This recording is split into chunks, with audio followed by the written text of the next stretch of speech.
for more on this. So we now cross to SABC News International Editor Sophie Mokoena. She joins me in studio. A very good afternoon to you, Sophie. Let's start by this resignation by Mr. Brigety. I suppose it was inevitable, and of course that is because US President-elect Donald Trump is coming into office, and he'll probably want his own person.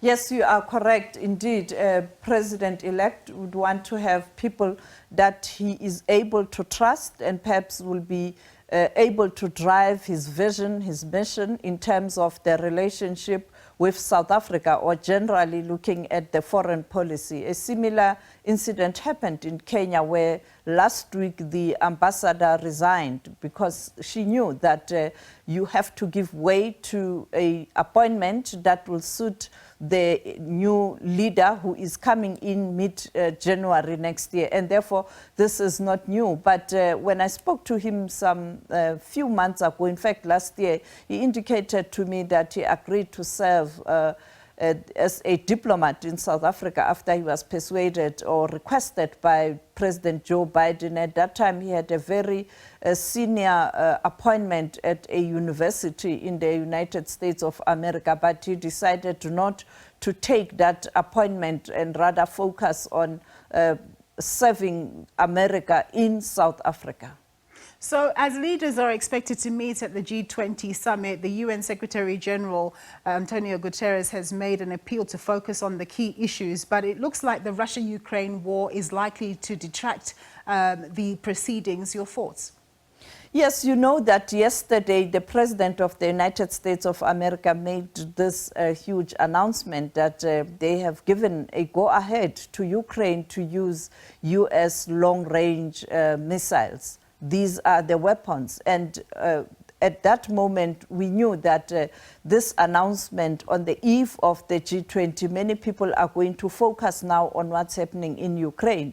And if Ukraine is able to use these weapons before the end of the G20, that will be a disaster, because that's going to be a big story. But the Russian Federation is saying that Ukrainians themselves don't have the capacity to use those weapons, and therefore they are going to rely on the United States of America and NATO member countries, and therefore that will be a declaration of war by America and NATO against Russia, and Russia will use all necessary means available to them to defend Russia, including a threat to nuclear capability. And therefore, I think everybody is now watching to see whether Ukraine will use this announcement and implement.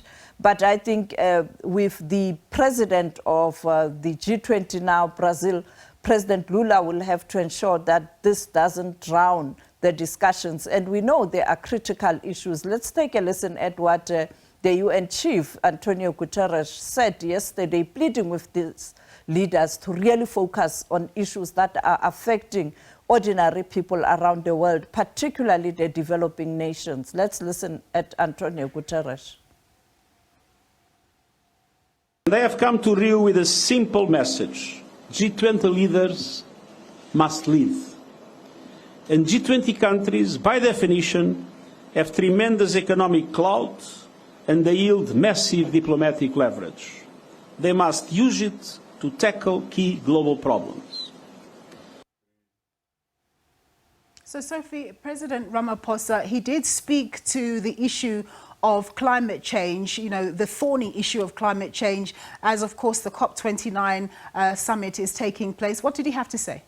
Well, the president indicated that it will be important for the G20 to also look at the previous agreements, particularly since the Paris Agreement, in terms of the commitment to assist the developing countries. But when you look at what's happening in Azerbaijan, you can see that after Donald Trump was declared the winner of the elections in the United States of America and the incoming president, the talks are not going to be that fruitful, because you have this powerful country now. You know his position in terms of climate change, and also the appointments speaks to his views in relation to this matter. And therefore, I can't see Donald Trump continuing to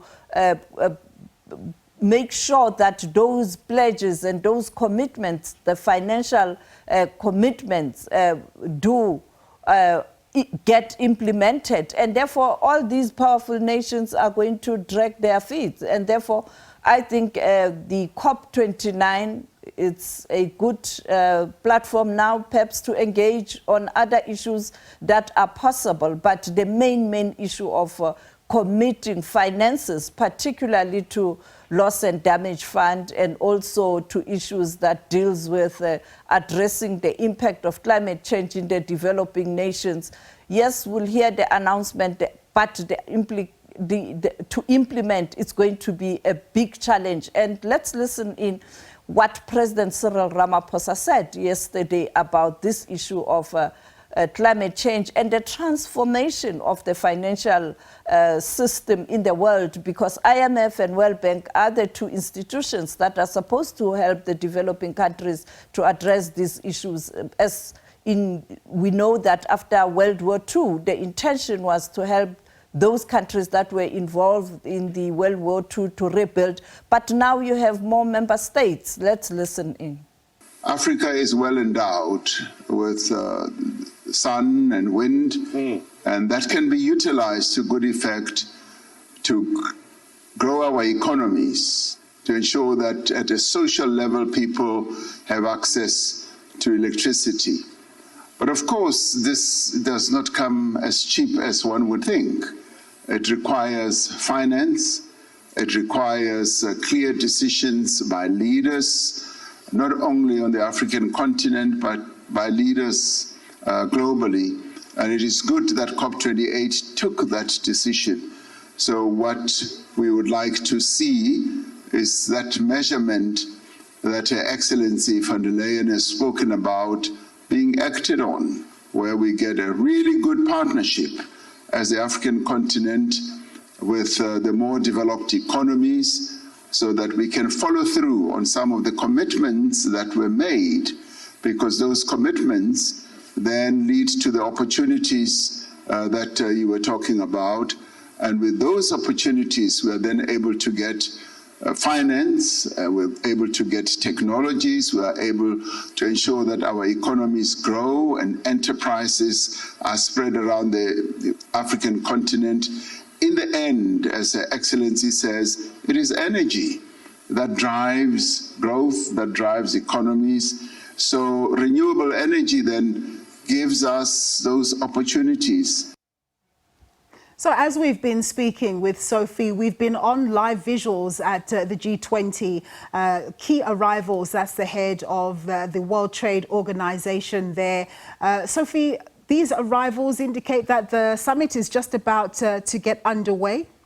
Yes, indeed, the summit is about to start now. As you can see, the arrivals, you spoke about the WTO, quite an important organization in terms of leveling the playing field in relation to trade and investment around the world. As you know, the issue of protectionism, and it is this institution that is supposed to ensure that all countries are happy in relation to trade and investment around the world, and therefore it's quite important for the WTO to be there. We know that the European Union will be there as a member of the G20, but another important issue to note is that now the AU is a full member of the G20, and therefore AU will be taking its rightful position in this important group. We saw the president of Tanzania, Suluhu Hassan, been there, and we expect the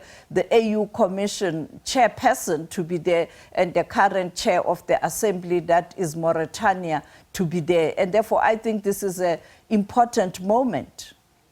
All right, Sophie, thank you so much for that. Sophie Mokoena, she's SABC News International Editor, speaking to us there about various issues on the international platform.